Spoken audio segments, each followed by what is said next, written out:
Hi. This video aims to provide ideas for using the circular fifths to enhance music creation. It's a remake incorporating feedback from previous comments. I hope you like the changes. Right, let's start by showing how to create a circular fifths. As the chord of C has no sharps or flats, we'll start with that. Then we put the relative minor, A minor. Then we put the 7th chord in the C major scale, which is B diminished. Then going clockwise round the outside of the circle, we add the 5th note of the C major scale, which is G. As you can see in the key of G, the relative minor is E. The diminished chord is F sharp or G flat. And the key contains one sharp, which is F. And here is the completed circle. As you can see, an extra sharp gets introduced as we go clockwise, until we reach G flat or F sharp. Going anti-clockwise from C, a flat gets introduced. The highlighted chords show all the chords belonging to A minor or C major. Working from the top left clockwise within the highlighted area, you can see the chords are a fifth apart, a bit like the outside of the circle. It's the same for all the keys, we just rotate the highlighted block. The circular fifths becomes a great reference as to which chords belong to which key. When you play the chords on the outside of the wheel anti-clockwise, they sound very natural together. That is because a chord next to another chord clockwise is its dominant chord and naturally draws towards it. Here is an example of going around the wheel. Also, notice how the G7 helps us land onto the C major at the end of the sequence.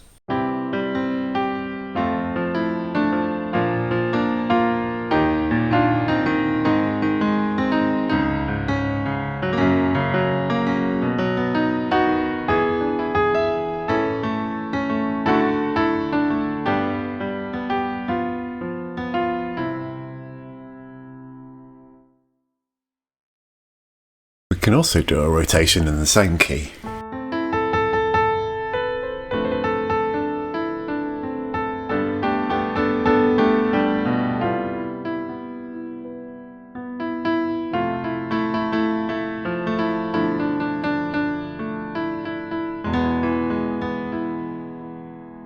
I Will Survive is written in A minor. The key shares the same chords as C major, but the root or tonic chord is different.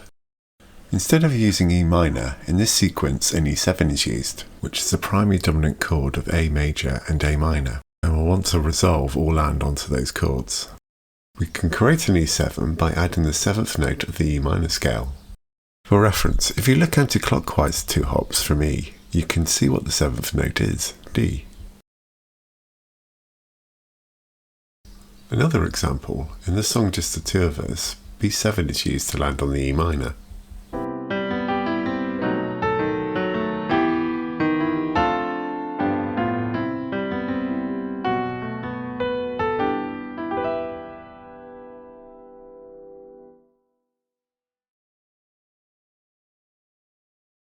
A primary dominant wants to resolve to the tonic or root chord of the key you're playing in. Secondary dominants resolve to the other chords in the key. Here are the dominant 7th chords in the key of C.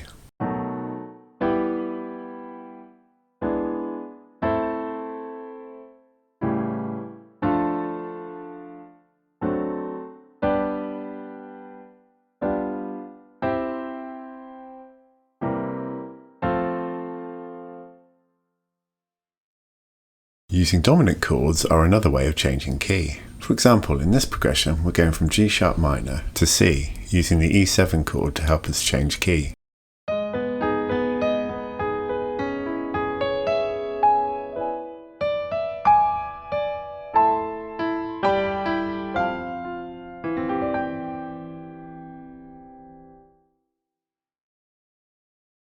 If we're moving clockwise around the wheel, let's say from A flat to C major, we could insert a chord between F and C that is a chromatic neighbour of both chords.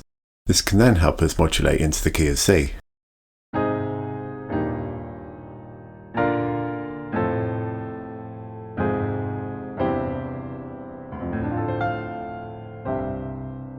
F minor works really well here, as it contains the root note C, and when moving the bottom 2 notes of semitone, creates an inverted version of our landing chord.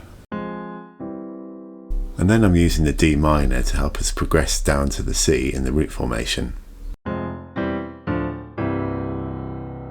Notice in the bass how we're voice leading down to the C. We can also use the circle of fifths to find out which chords are shared with which key. This can help us transition to a neighbouring key smoothly. Say we want to go from keys C to D. In the first example, we're using the E minor as a pivot chord.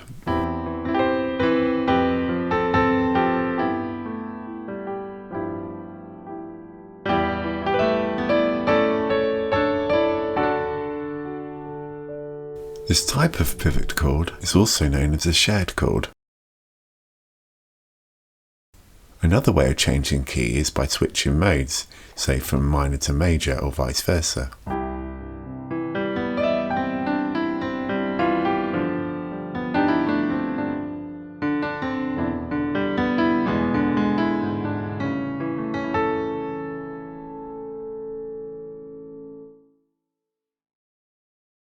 In this Billy Joel classic, the song uses a few of the techniques we have just discussed.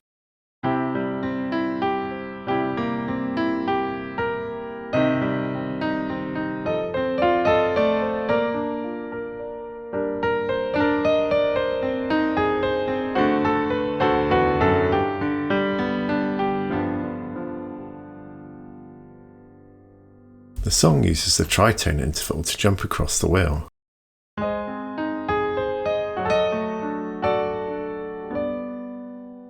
We then go anti-clockwise round the wheel, and then use G7 to land on the C major.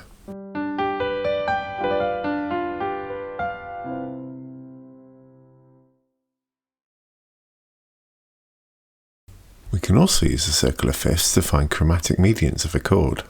Mediant chords are major or minor third, that's 3 or 4 semitones from the root chord, and share one note. They also share the same sound quality. For example, C major to E flat major is a minor third away from C and shares a G. It shares the same quality, which is a major chord. The E major chord shares an E, the A flat shares a C, and the A shares an E. C minor also has chromatic mediants: E flat minor, E minor, A flat minor, and A minor. They have a belong together but also dissonant feeling. The song Wuthering Heights goes from C, A flat, G to E flat. The E flat is a chromatic mediant of both G and C.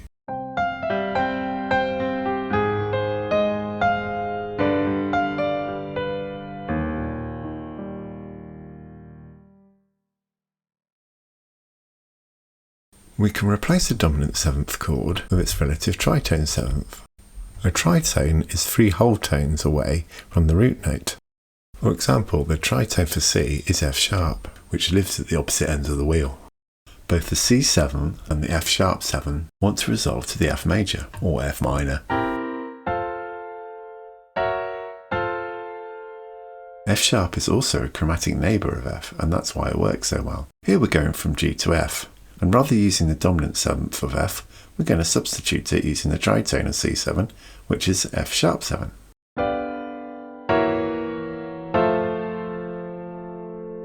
This is called a tritone substitution.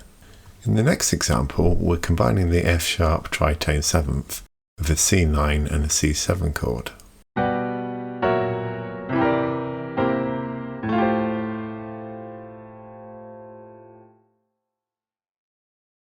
If you found this video useful, maybe take a look at the borrowed chords video, which also uses the circle of fifths. I'd just like to say thank you for everyone who's either watched, liked, subscribed, or left comments. It's really helped me to try and create better videos. I really do hope you get some inspiration from these. Let me know what you think, and thanks for watching.